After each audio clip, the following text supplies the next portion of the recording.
What is going on, guys? Jack here, and welcome to episode 175 of the Rise to Glory here with Gibraltar Apex. And today I have for you guys a game where we are going to be going toe-to-toe with Gibraltar Lions in the Gibraltarian Senior League Cup.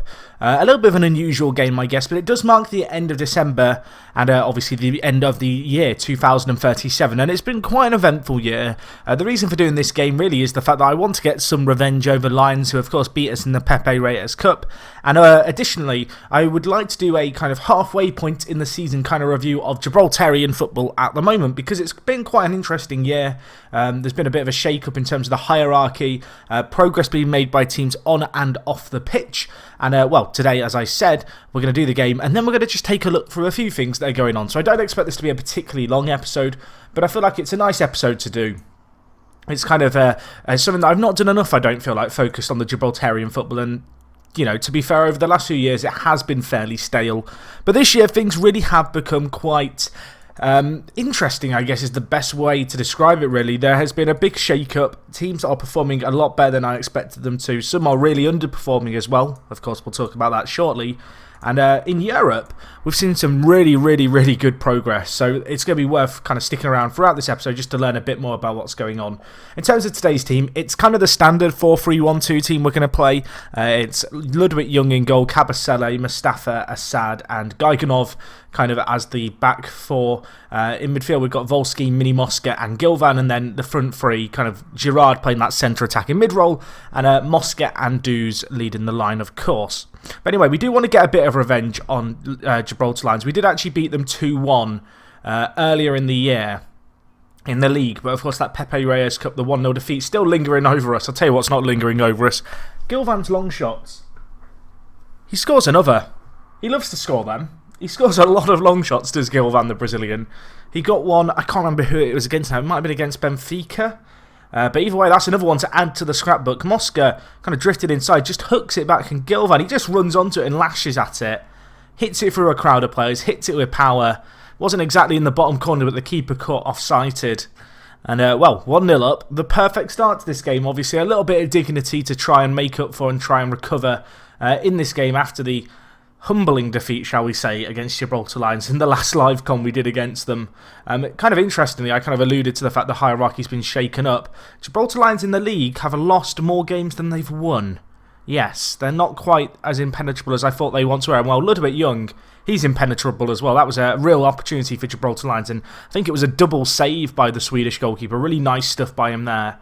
And now we bring the ball forward. That is Moscow with acres of space. Dude's running into it.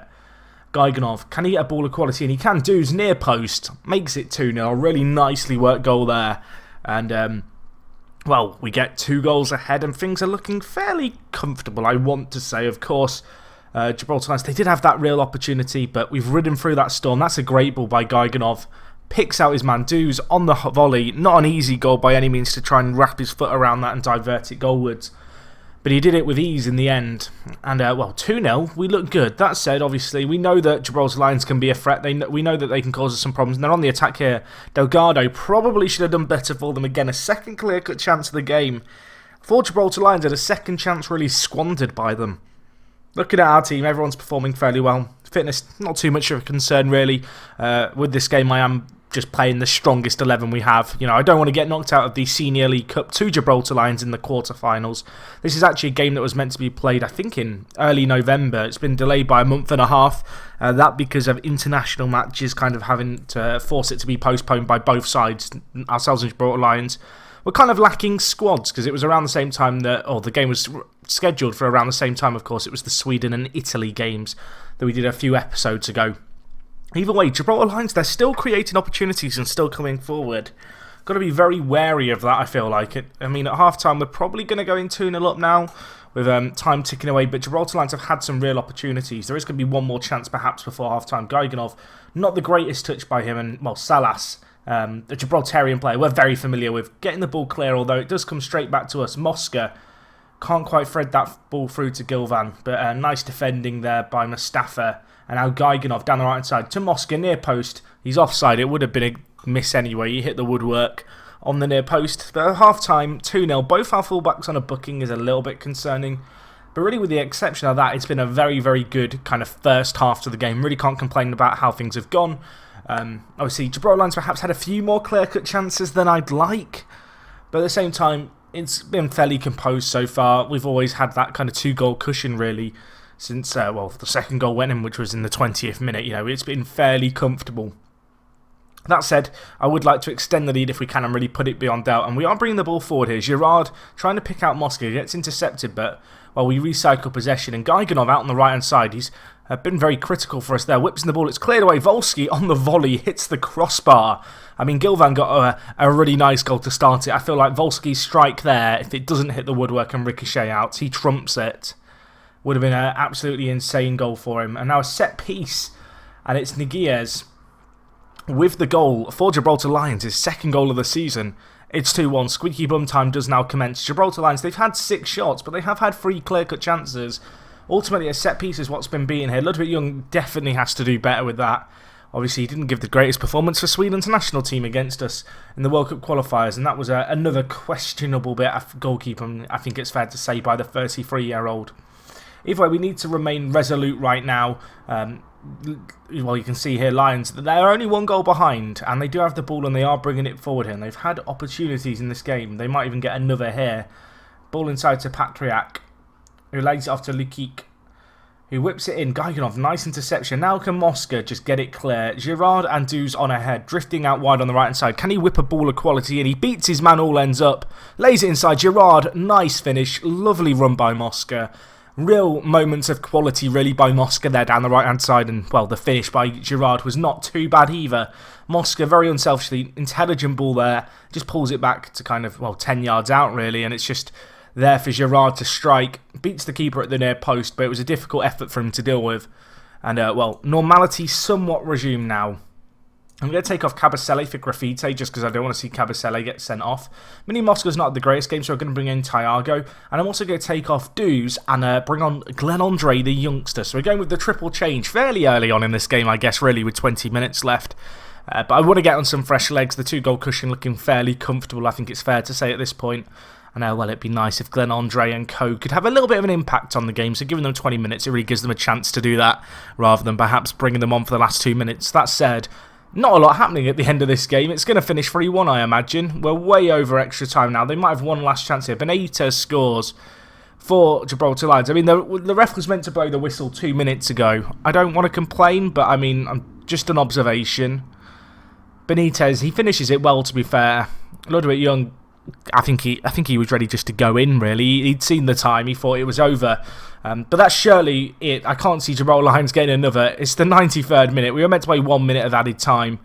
I mean, maybe we can score. Graffiti, can he get the ball in? I believe. I don't really believe. But Giganov, can he make it happen? He whips it to the back post. It's headed away. I mean, half a chance perhaps. But that is going to be full time now. 3-2. Not the most convincing result, but we did do it with relative ease, I think, in the end. The game was never really in too much doubt. A good performance by the entire team. We did kind of boss the game for the most part. And, a nice deserved 3-2 win at the end of it. So anyway, that's only really half this episode today, because I do want to talk about what's been going on. We've actually got College Europa in the Senior League Cup. And we also have a few players that we're signing. You might be wondering, Jack, who are these players you're signing? Well, you might recognise some of them. Former players who are coming in as coaches. We have Jeremy Braun, who was a player who played for us for a number of years, as you can see here, right when we first went professional back in the 2021-22 season. He is coming in as an under-21 coach. And another name that some of you may remember, right back George Putnam. We're signing him from Arsenal, where he is an under-18s coach. He is going to come in just as a regular coach for us. He's a very good kind of player, and of course he did spend 2 years at the club, but he really did endear himself to the fans. Of course, 26 games, 19 assists from right back. Really, he was the Cabasele before we had Cabasele. A very nice player, and I kind of feel like it's nice to bring in a player like him back to the side. So anyway, let's talk about Gibraltar. What is happening? What is the scenario? Well, if we look at the Primera Division here, Lincoln are top. Well, they're second, but they're top of the pack chasing us. And Mokoena has been the key player for them here, the South African. He's got 10 goals in 9 games. But I mean, looking at the league table here, they're not doing that great, Lincoln Red Imps. If we just look at kind of the league as a whole real quick here. and look at last season, you can see Gibraltar Lions, they only lost 3 games, and they were all games against us. Manchester 62 won 17 games and lost 8. And, well, there was a bit of a divide, really, in the team. You know, Cannons, Magpies and Leo kind of propped up the table. You then had kind of Glasses United and Lynx in 6th and 7th. Then you had kind of the chasing pack of Manchester 62, College Europa and Lincoln Reddips, and then kind of Gibraltar Lions and ourselves kind of just with our own little battle.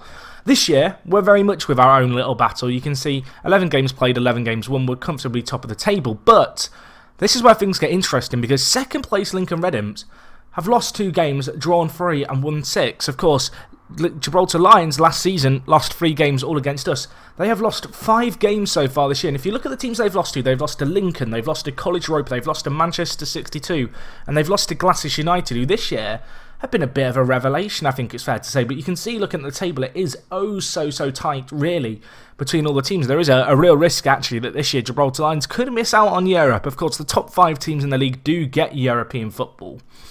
Because, well, that's, I guess, assuming that one of the top 4 teams wins the Rock Cup, of course, because there's a qualification spot for that. But if we win it, for example, 5th place get a Europa League spot.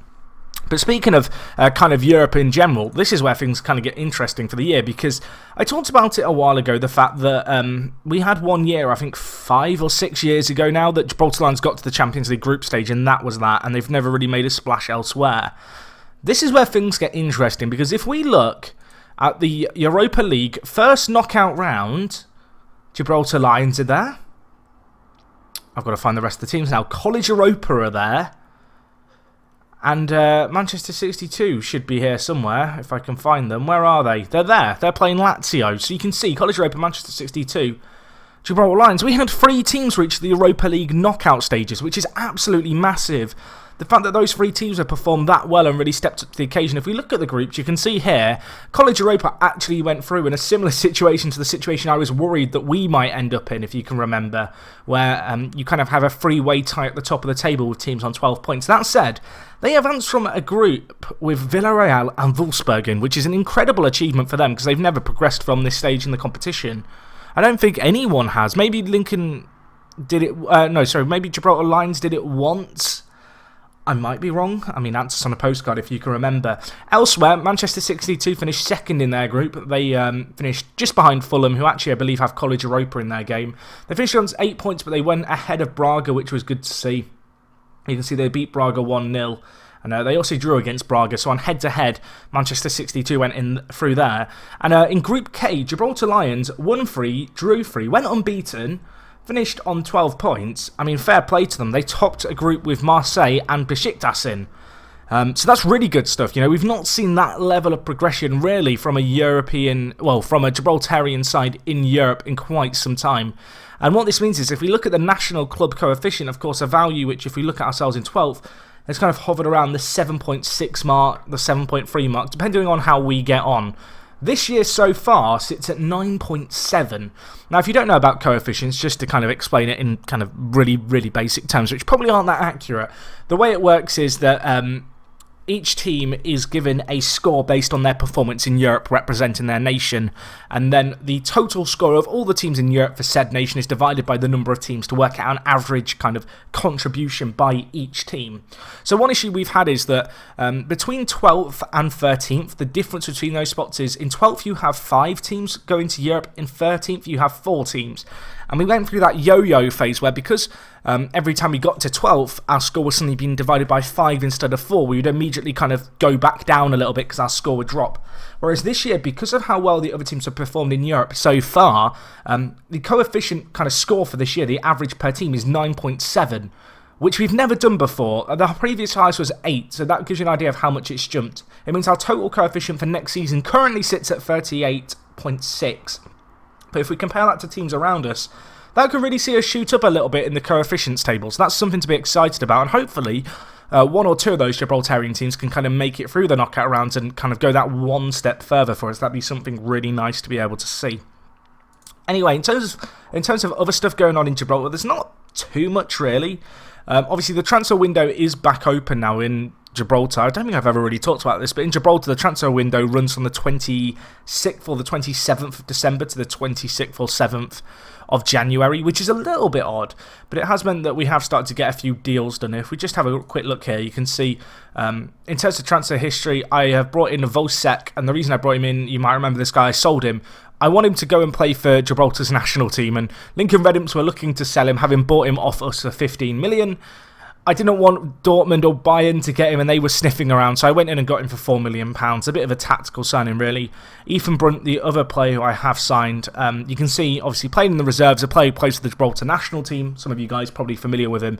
He's kind of our national team playmaker. But the reason I brought him in is because he is going to be a coach going forward. And I do want to start bringing in former players as coaches. You kind of sort of Putnam and obviously Braun as well. But we're going to have a few more, hopefully, added to the team. The other little bit of news kind of to keep an eye out on is the fact that we are selling some players. So, for example, this window so far we've sold Ashley McCoy to Magpies, who are in the 2nd division, it's worth noting. So a good little transfer for them to get in McCoy. The other transfers that we've got going on. Now, Dino has joined Gibraltar Phoenix. Gibraltar Phoenix obviously newly promoted this year, but they have not been scared to kind of splash the cash. And a lot of these transfers are players who want to play first team football, and I can't really offer it to them. But yeah, Gibraltar Phoenix up to £19 million spent this year. And the last transfer that we have completed so far, and I say that because there's a few more going on, is Jim Fernho, who has gone to, as you can see here, Magpies, again in the 2nd division for £5 million. He's a good player, the 20-year-old, and he'll get some decent football at Magpies in the 2nd division. But really for us, he wanted to play first team football. I can't really offer it to him. And I think it's going to be beneficial for him to go learn his trade in the 2nd division. Magpies, it's worth noting, of course, relegated last year through the playoff system. They do currently sit top of the group by 7 points. So that's looking really good for them. And I'm pretty happy to see how well they're getting on, really. It'll be nice to see them rebound, because they are a team, as you can see, who were fairly established in the kind of Primera division until last year. They didn't really ever spend the money that they had, but they are one of the richest teams in Gibraltar because of the fact they've not really spent their money. Anyway, if we just have a quick look, I haven't read anything about teams building stadiums yet. I don't know if that's going to be the case. We can take a quick look, really. Just look at team overview. What do I want to look at? I want to look at team detail, actually. I just want to see how the attendances have been so far this year. So if we have a look, the highest attendance was, of course, by us. That's not entirely surprising. But worth noting, a few other teams really kind of starting to sell out their stadiums fairly frequently. A lot of the players in the high 80%. That's the kind of attendance you'd expect to see and hope to see from teams who are going to be looking to push on for promotion, for a new stadium. College Europa have actually had 3 stadium sellouts themselves. They're probably the team most likely to get a new stadium.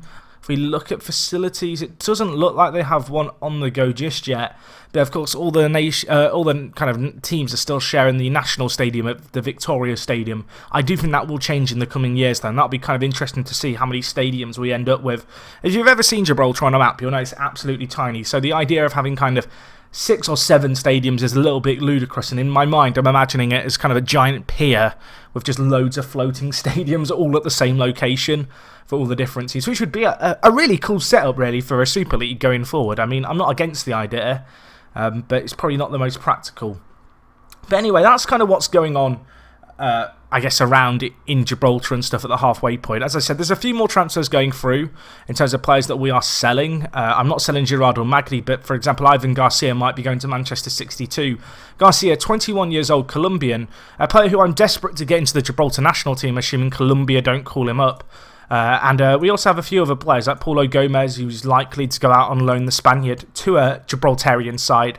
And also Alfie Stannard, who we are in the process of selling, as you can see, for £2.6 million. Not 26 million, that would be a lot. But £2.6 million to Glasses. So that's another little bit of business. I imagine this window we might see a few more Gibraltarian clubs coming in for our players. We're kind of at that stage now where they are starting to catch wind of the fact, the other Gibraltarian clubs, they can actually spend some money and actually strengthen their sides. And a lot of them are interested in my reserve team. And obviously there are players in my reserves I'm determined to keep hold of. But really, there comes a point kind of around the maybe 3-star potential ability area where some of these players I'm kind of willing to let go if they're going to go to another Gibraltarian side. But anyway, that's kind of what's going on at the moment. Kind of wanted to do this episode just as a little bit of a different one. Obviously, the game against Gibraltar Lions was still fairly competitive. We've actually got a fairly tough run of fixtures against some big teams. In terms of when we'll be back, we have got the Champions League against Juve. I think that's probably when we'll be back unless something really exciting goes on. The Senior League Cup semi-final could be an interesting one, but we will have the Rock Cup draw coming sooner rather than later. So we might do the Rock Cup as an alternative. But anyway, let me know kind of how much detail you'd like to see me go into with these games. Should I start showing some more Primera Division games, some Senior League Cup games, or are you kind of happy to see me kind of, I don't want to say rush through the seasons, but get through the seasons a little bit quicker, really focus on the Champions League still. I do feel like Gibraltar is becoming more and more interesting as a domestic league. I've had the question posed to me a few times on Twitter and such, do I think it's ever going to be really hard for me to win the league? I think if I was to play for 20 to 30 years, it probably would be. The real issue is that I've got such a big head start on the other teams. I am trying to help them out, obviously, by selling some of my younger players. But much like in FM, when you play kind of in the Premier League as a team, once you get some dominance, it becomes quite difficult for the AI to challenge you. Of course, the kind of difference with this scenario is that the teams have a hell of a lot of money to spend, and there's teams here who they are going to be breaking the bank at some point. I don't know if there's going to come a point when they just spend all their money, or if they're slowly going to spend money. I mean, if we just look at Europe real quick, I've showed this a few times, but I do always think it's interesting. If we just look at club finances, you can see Lynx are valued at £3.878 million. That is a lot of money in the bank. I'd imagine their transfer budget is in excess of £100 million. If I had to hazard a guess, and it becomes a point of when are Lynx going to decide they want to spend all their money? Because they've got a lot of money, they're rich, their reputation is starting to climb. Obviously, they're an established Premier Division side. And also, you've got teams like Glasgow United, who this year have really kicked on. They've got a good reputation, they've signed a few players from the likes of Denmark. Obviously, rich finances worth a hell of a lot of money. And well, it's going to be very interesting to see how they kind of adapt, I guess, to football as a whole. Just looking at it here, they've played Manchester 3 games in a row. They played them in the Primera Division back-to-back, and then in the Senior League Cup. That's bizarre. Weird. Never seen something like that with the fixtures in Gibraltar before. Anyway, let's end the episode here.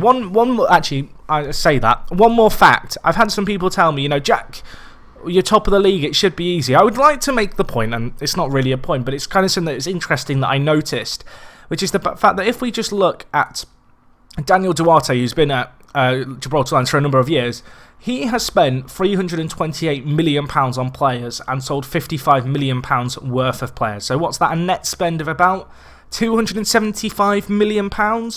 If we look at what we've done at Gibraltar Apex here, this is just a little bit something that I thought was quite interesting. I've spent £562 million, but I've made £405 million in sales, giving me a net spend in the region of about £150 million.